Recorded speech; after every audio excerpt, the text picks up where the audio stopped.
So alright guys, tuturuan ko kayo paano mag-lubricate ng gears para at least well maintain po yung yung unit nyo.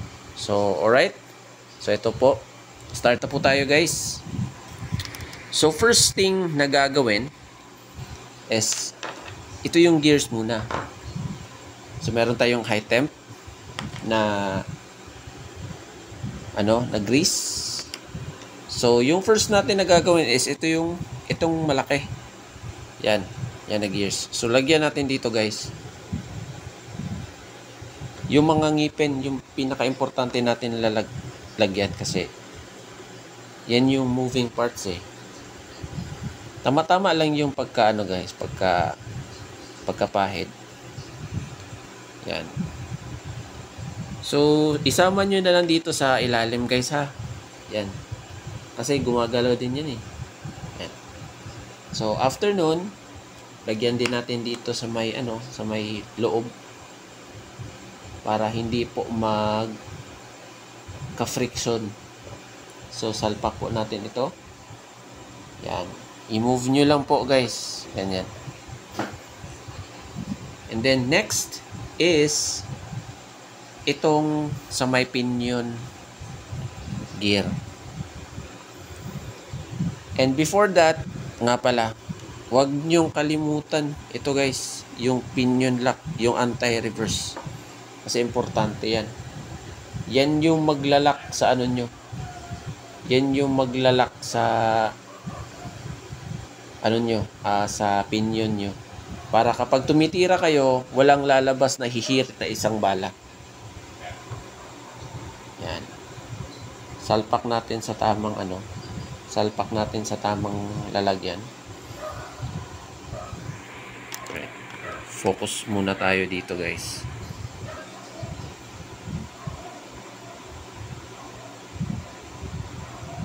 Yan. Salpak natin. Yan. So ito, lagyan din natin sa taas. Kasi moving din to. Tapos siyempre yung kabitan ng pinion gear sa motor. Di bali nang kayo guys, magkadumi yung kamay nyo. Para at least sure yung gear nyo na smooth. Walang aberya. So, siyempre, isasalpak natin dito. Iwa-wide nyo muna yan, guys. Ganto. Yan. Tapos, salpak nyo to. Medyo pahirapan to, guys. Pero, kapag nasalpak yan, goods na yan. Kailangan nyo lang ipasok sa tamang lalagyan. Yung parang niya. Yung kabitan ng gears. Medyo risky to, pero bearable naman. Kaya yan. Tiwala lang.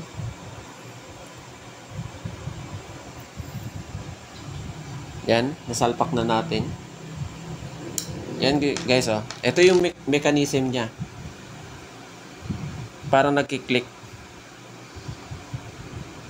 Yan oh. Yan oh. Yan. Tapos ito din. Yung sabitan ng tappet, tsaka yung sabitan ng ladder. Siyempre, gigrease nyo din dito sa may gigrease nyo din dito sa may taas. Sa may upper part din. Yan.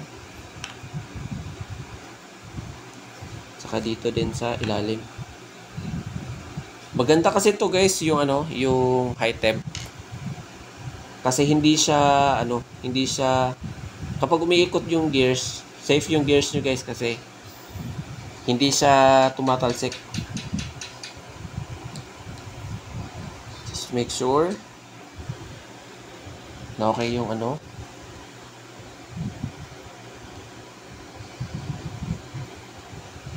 Yan.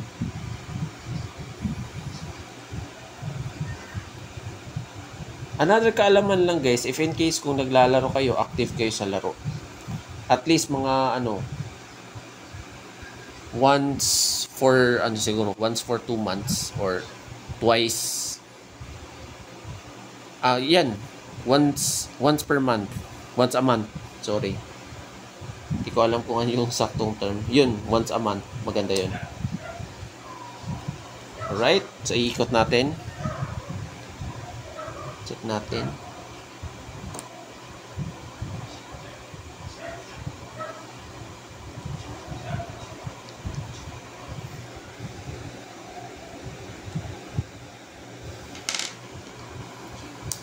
Yan, ito.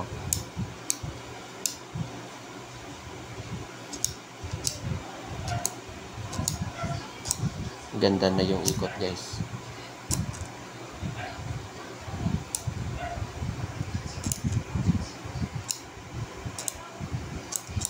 Yan.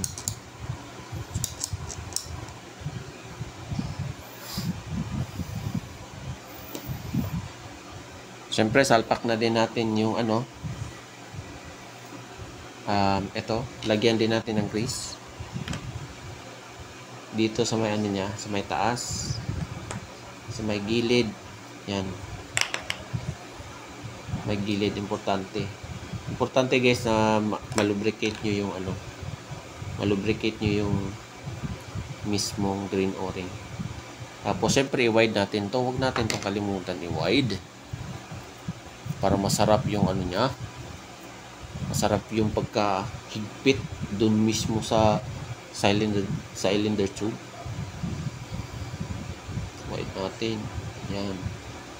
Huwag kayong matakot mag-wide nito guys kasi to.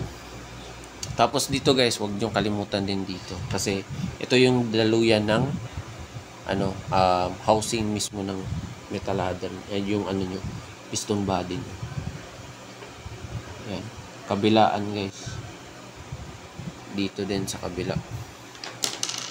Yan. So, syempre, lalagyan natin ng grease yung dito.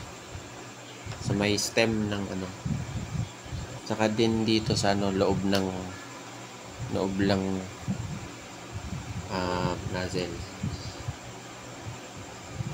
Yan. Tapos, salpak nyo. Ganyan. Ganun lang po. At least lubricated lang po yung loob para naman po hindi kayo magka-problema po in the long run. Lagyan muna natin to ng grease sa loob para at least lubricated po yung loob niya. Yung tama-tama lang yung guys. Tama-tama lang yung pagkalagay for the sake of the unit, yung internals. So, syempre, salpak na natin yung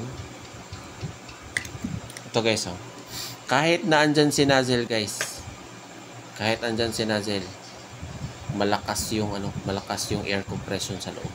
Yan yun. Wow!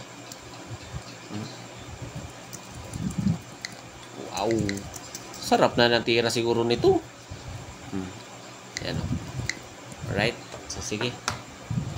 Salpak na natin guys para at least makapag-start na po tayo. I almost forgot. Ito, lagyan nyo din dito guys. Kasi daluyan yan. Gumagalaw yan. Yung mga moving parts, kailangan natin lagyan ng grease. Ito. Yan.